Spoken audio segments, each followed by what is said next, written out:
สบายดีสบายดีเด้อสบายดีท่านผู้ชมบดสุขุสุขคนเนาะยินดีต้อนรับเข้าสู่ช่องบอสจอยเซโปนเด้อพี่น้องเด้อเดี๋ยวเฮาสิอ่า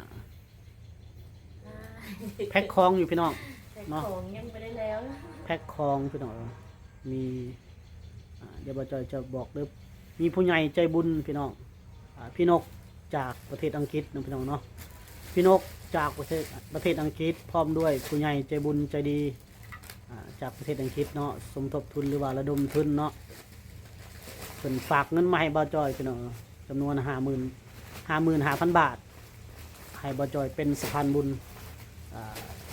เฮ็ดถุงยางชีพเนาะพี่น้องเนาะเฮ็ดถุงยางชีพซื้อพวกมาม่าปลากระป๋องแล้วก็รองเท้า200 คู่พี่น้องรองเท้าผู้ใหญ่มีแต่ผู้น้อยเนาะให้บ่าวจอยไปแจกอยู่ในชนบทเมืองเซโปนเด้อพี่น้องเด้อรายละเอียดกับไปติดตามทางเพจบอจอยได้เด้อพี่น้องเด้อทางเพจรายละเอียดเขาจะลงเท่านั้นเนาะให้บอจอยแผ่นกล้องให้เบิ่งก่อนมาจัดอยู่เพื่อนตัวเองพี่น้องจัดตั้งแต่เช้านี่ยังไม่ได้กินข้าวอยู่ นี่พี่น้องสาวบุไทยเพิ่นกำลังบุกอยู่เห็ดทุงยังซีบเนาะเพิ่นมอบงบให้บอจอย55,000 บาทจากประเทศอังกฤษเนาะพ่อแม่พี่น้องจากประเทศอังกฤษส่งมาให้บ่จอยเป็นสะพานบุญเนาะบ่จอยให้เพิ่นให้บ่จอยจัด100 สุดพี่น้องธงยังชีพมีมาใส่อยู่ในอันนั้นก็มีปลากระป๋องมีมาม่ามีปลาแห้งมีเกลือมีผงชูรสเนาะสาวบุไทยนี่ปลาแห้งก็แบบนี้ตอนแรกเขาจะได้ปลาทูแห้งใหญ่เนาะสาวบุไทยโดยแต่เพิ่นมีตัวนี้เฮาเอาตัวนี้มันเมิดปุรีมันเมิดสุนบดเพิ่นสิไปแกงใส่ผักกาดผักกูดผักกูดผักอีหุ่มบ่นี่ชูรสก็เป็นชูรสของทางเวียดนามเขาเจ้านิยมกินในสุนบดเขาซื้อเป็นแก๊สเลยพี่น้องเป็นแก๊สเป็นกล่องปลากระป๋องเขาซื้อจะเป็นแก๊สคือกันจะเป็นแก๊สเนาะเป็นแก๊สใหญ่เลยแก๊สใหญ่กับ10 ปลาย10กับอีก4บ่กับอีก4แพ็คหมดแล้วเดี๋ยวเขาจะลงไปซื้ออีกแก๊ส1พี่น้องแก๊ส1กับเท่าไหร่มี10แพ็คบ่800,000หรือ900,000ประมาณนี้แหละเนาะมันจะลงไปซื้ออีกพอรองเท้านี่รองเท้ามีทั้งเด็กน้อยผู้ใหญ่มีหมดพี่น้องเด็กน้อยปีปลายถ้าออกเบิ่งประมาณซั้นตัวนี้คนประมาณ6ขวบเนาะ6 ขวบ 6 ปีเนาะแม่นมีเกลือทั้งถุงดำนะแม่นเมื่อใดรองเท้าเมื่อไรพี่น้อง200 คู่แบบมีหลายรุ่นหลายแบบนะแบบก็คือประเทศบ่ได้มีไซส์แบบบ่ได้มีคือกันแบบผสมผสานเนาะของมันยิ่งรุ่นนี้ก็งามแต่ว่าแต่บ่ใช่บ่ได้ลองเบิ่งเลยเด้แกะเบิ่งนะถอดเบิ่งนะนี่ปลาแห้งพี่น้องโอ้แบบนี้ก็งามได้ก็เนาะโอ้คนใดนี่คือสิดีใจขนาดเนาะน้องน้อยในชนบทนี่เห็นเพิ่นถือปิ่นเป้าตลอดโอ้งามก็คือบ่จอยได้ล้มกันได้คุยกันกับกับพี่นกตั้งแต่ยังบ่ฮอดยามหนาวพี่น้องตอนแรกมันคุยกันว่าว่าเมษาแล้วเพิ่นสิมาแจกพี่น้องทีนี้เอื้อยเพิ่นได้เงินแล้วยันมันโดนนะเพิ่นก็ว่าเพิ่นสิมาเนาะเพื่อเพิ่นสิมาอีกเพิ่นก็เลยมอบเงินให้บ่จอยไปซื้อมาเนาะรายละเอียดบ่จอยจะส่งไปให้เพิ่นเนาะว่าเฮาซื้อหมดเท่าใดก็เบื้องต้นนี่หมดไปแล้ว10 ปลายล้านเนาะประมาณ 20,000 บาทได้แล้วพี่น้องก็คือหลังจากเฮาซื้ออันนี้แล้วเฮาจัดเป็นถุงยังชีพแล้วก็ยังสิซื้อขนมเลี้ยงขนมเลี้ยงน้ำเพิ่นพร้อมและหลังถ้าหากว่าเงินยังเหลืออยู่เฮาก็จะไปเลี้ยงอาหารตามโรงเรียนแบบนั้นได้พี่น้องเอ้ยก็คือไปบ้านอื่นแน่แต่มื้อเดียวนี่บ่แล้วบ่หมดเนาะเฮาก็จะไปบ้านอื่นหรือว่าโรงเรียนบ้านอื่นที่ตามชนบทพี่น้องก็คือเฮาเว้ากันกับพี่นกนั่นร่วมกันคุยกันกับเอื้อยเพิ่นนั่นว่าหน้าแล้งเขาก็เลยหน้าแล้งเขาต้องเอารองเท้าพวกนี้แหละ อาหารการกิน มาแจกปะหน้าหนาว บัดเพิ่นฝากมาหน้าหนาวก็คือเฮาสิได้ไปเห็นสภาพน้องๆหลานๆเพิ่นหน้าหนาวหั่นพี่น้องเนาะมันแจกบ่ถึกตามฤดูกาลหั่นนะแต่ว่า สิว่าไหนเพิ่นให้งบแล้วเนาะเฮาก็ เพราะว่าพี่นกเพิ่นก็ได้คุยกับผู้ใหญ่ใจบุญเรือเพื่อนๆเพิ่นหลายๆคนว่าเฮาอยากได้รองเท้านะเขาเจ้าก็บ่มีเกือบใส่อยู่แล้วล่ะตามชนบทนี่ จะรองเท้าก็สำคัญเสื้อผ้าก็สำคัญคือกัน แม่นงบต่อไปแล้วเฮาอยากได้อันนั้นน่ะถ้ามีผู้ใหญ่เพิ่นมอบทุนให้ก็อยากได้เสื้อกันหนาวมือสองพี่น้อง สอง มือสองกับมือหนึ่งก็ราคาแตกต่างกันหลายบ่สาวบ่ไทย ก็บ่ได้หลายปานใดประมาณ ถ้าบ่ได้มือหนึ่งก็เอามือสองเพราะว่ามีทางโรงเรียนในเมืองนองของบนำบ่ขอไอ้เสื้อผ้ามือสองนำบ่าวจอย เพราะว่ายามหนาวแห้งพี่น้องลูกหลานถ้าไปเห็นภาพแล้วสิสงสารดอกพี่น้องผู้ใดไปสัมผัสแล้วสิฮู้เองดอกพี่น้องว่าน่าสงสารเขาเจ้าก็ อันนี้เฮ็ดของป่ายังบ่ได้มา โอ้ยังบ่ได้ปองปลาบ่ปองปลาหมด ให้ป้าจ้อยลงไปซื้อ เดี๋ยวไปซื้อเฮ็ดไว้เลย เฮาสิบ่ได้มัดถุงแบบนี้ จะไปแจกวันจันทร์พี่น้องวันจันทร์เขาจะเริ่มออกไปแจกแล้ว ลืมได้แล้ววันจันทร์ ไปหมู่บ้านชนบทพู้นแหละพี่น้อง บ่ได้มีไฟฟ้าเลยเด้ บ่มีไฟฟ้าบ่มี ทางไปนี่ก็คือสิก็ลุยแน่เนาะว่าจะ ลุยแน่ต้องได้ยืมรถน้องสาว ยืมรถน้องสาวคือรถตู้บ่จ้อยที่ไปบ่ได้ ไปบ่ได้มันต่ำ แล้วก็บ่มีไผไปแจกจักเธอเนาะบ่จะเนาะ อืม เฮาเคยไปแจกโซลาร์เซลล์เธอนึงเนาะ แม่น ผ่านมาก็ ปี 2021 โดนแล้วเนาะ เขาไปแจกโซลาร์เซลล์ให้ตอนนั้น โซลาร์เซลล์ได้งบผู้ใหญ่เพิ่นมาแต่ใส่ว่า แต่เกาหลี แต่เกาหลีเนาะ แต่ว่าเพิ่นก็บ่ได้ติดต่อกับบ่าวจอยเลยแล้วบ่าวจอยก็บ่ได้ติดต่อลืมเลยบ่าวจอยก็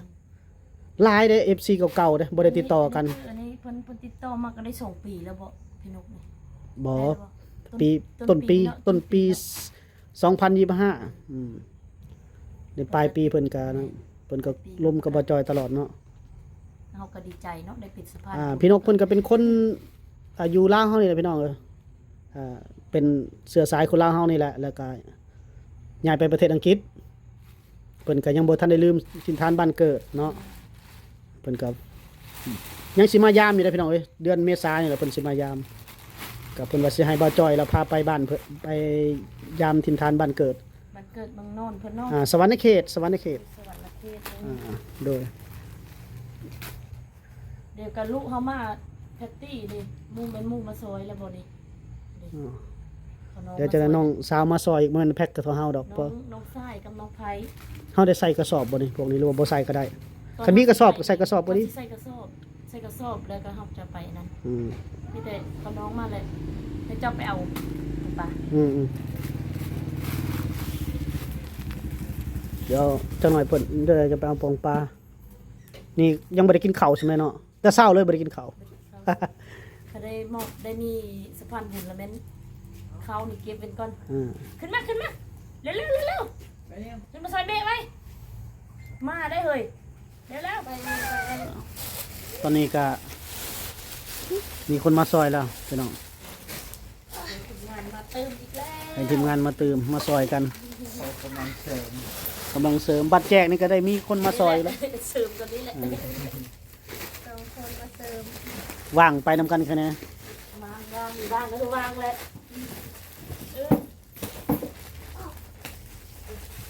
เสื้อปองปากก็ ลูกหลานก็อยู่นำกันซอยกันหมด เอาไปแท็กซี่มาเติมเทียน ยังลูกสาวอีก สาวยังเท่านั้นเลยเทียน ยังลูกสาวยังทันได้เลิกจากโรงเรียนพี่น้อง สาวที่ใช้เด็กไรนี่ ช่วงนี้ได้รับเป็นสะพานบุญในเพิ่นก็เฮ็ดซอยเพิ่นก่อนเนาะพี่น้องเนาะ แต่ปองปันเอาไป ร้อยสุดร้อยกว่าพุ่นล่ะพี่น้อง ร้อยกว่าเลยเอาเรียบร้อยเดี่ยวกับบนนี่ บ่ยันประมาณคันได้แท้มัน150สุดถ้าเหลือจากหมู่บ้าน 2-3 หมู่บ้านเฮาก็ไปแจกทางอื่นอีก ตัดจิ๊กเอาไหมลูก ผักหวยดีเนาะผักหวยบ้านบอสโล เขาเอิ้นบ้านยังส่วนละมันฝั่งนั้นนี้ฝั่งทางบ้านกันนั้นนะ นี่แหละพี่น้อง พี่ไม่หนู บ้านเดียวกันจะคนบ้านตัวเองบ้านนี้บ้านนี้ ครับแพ็คของกันในเฮือนบ่จอยนี่แหละพี่น้องเฮือนก็ยังทันได้แล้วเสร็จสมบูรณ์ ยังซีรีโนเวทลายอยู่พี่น้องเดี๋ยวให้เบิ่งกันก่อนสภาพเฮือนกับพี่น้องFC ลายทานก็เป็นแต่สะพานบุญให้คนอื่นเนาะ ให้คนอื่นก่อนพี่น้องแล้วเฮาจังคอยมาซอยตัวเองพี่น้องเนาะสวยคนอื่น กับข้าวมาแล้ว หิวข้าวยังจะได้กินข้าวเช้าเดี๋ยวกับข้าวก็มาแล้ว เอาแก๊สไปขายที่ ซอยคนอื่นก่อนแล้วสิ่งดีๆจะได้กลับมาหาเฮาเนาะพี่น้องเนาะทางบ่จอยก็ต้องขอขอบคุณทางพี่นกพร้อมด้วยผู้ใหญ่ใจบุญเนาะใจดีทั้งหลายที่อยู่ในประเทศอังกฤษเนาะที่เพิ่นจะอยู่ประเทศอังกฤษเพิ่นได้ให้บ่จอยเป็นสะพานบุญในครั้งนี้เนาะทางเฮาก็ขออนุโมทนาเนาะบุญกุศลครั้งนี้ส่งให้กับผู้ใหญ่ใจบุญทุกท่านแล้วก็ผู้ที่ออกให้งานช่วยกันหมดสุขุสุคนเนาะนี่เฮ้ยเงินอยู่พี่เฮ้ยเงินน้ำข่อยพี่จ่ายค่าข้าวกันนะ เซนหา เท่าไหร่ เซนหาพัน 1,500คือ1,500 นี่มาหา 1,500 เอาเงินไปน้อยก็ให้ไปหาพัน บ่ซื้อตำบักหุ่งมากินพี่น้อง ซื้อกับพุ่งมาสู้ ทิศนี้ก่อนบ่ได้บ่หาพันกีบนะ เดี๋ยวเราซื้อติดนี้น้องหลาย กำไรอยู่หาพันนั่นแหละเนาะ ของน้องสาวเนาะ แพ็คนี่ก็วันจันทร์จะได้ออกไปพี่น้องเรามานับเบิ่งว่าเฮาได้เท่าไหร่นี่ยอดซื้อตัวนี้น่าจะ10 ปลายกว่าล้านประมาณ 20,000 บาทก็สิตกอยู่ประมาณนั้นแหละพี่น้อง ปานขวดติดแจวไม่ใช่ แต่เฮายังบ่ได้นับเบิ่งว่ามันสิ 70เลยหอดชั้นหอดร้อยบนนี้ นั่นแหละ เพราะว่าเร่งๆใส่150สุดถ้า100สุดบ่พอถ้าเรือหันเฮาอยากไปเลี้ยงกับเขาวในโรงเรียนเขาอีก ไปเลี้ยงกับข้าวอยู่โรงเรียนอีก แม่ในชนบทอีก คอยกินอยู่บนเฮ็ดเสียง รอติดตามบัดเฮาออกไปซอยเรือ ไปแต่งกับข้าวกันเด้อ ก็ถือว่างวดนี้ก็ทำบุญครั้งใหญ่พี่น้องเนาะเป็นสะพานบุญทำบุญครั้งใหญ่ส่งท้ายปีเก่าต้อนรับปีใหม่พร้อมเนาะพี่น้องเนาะผู้มาซอยนี่ก็เบาซิดพาเที่ยว สบายดี โดนเฮ็ดคลิปเทื่อหนึง อยู่ออก กับแฟนเพิ่นเมียเพิ่นพี่น้องเพิ่นหาเงินหลายทางพี่น้องทั้งรับจ้างแน่ เดียวกับสิบรอด บ่รอดได้ขนาดบ่จ้อยซุมื้อนี้ก็ติดลบคู่เดือน เดี๋ยวสู้พี่ถอย สู่บ่ถอยติดลบคู่เดือนพี่น้องเงินเดือนก็ แม่อาป้าก็สบายดีป้าลูก สบายดีเจที มีพักเฮียนมาดิ มึงเชี่ยงลง มัดดิลูกมัด บ่ไปโรงเรียนบ่ ไปเฮียนพักตะแรง อืม พักเองได้ไหมครูพักให้นะ โอเคพี่น้องเดี๋ยวบ่จอยแพ็คของก่อนเนาะ โชเฟอร์ก็ยังไม่ได้เก็บเข้าเว้นเขา บรรยากาศอยู่ในเรือนแพ็คของกับน้องๆเนาะครอบครัวประสันซะพี่น้องติดตามตอนที่บ่จอยไปแจกอีกเทีนึงเนาะพี่น้องเนาะโอเคพี่น้องพบกันใหม่ใน EP หน้าเด้อสำหรับพี่นี่สบายดี เราให้ก็เป็นหลายเดือน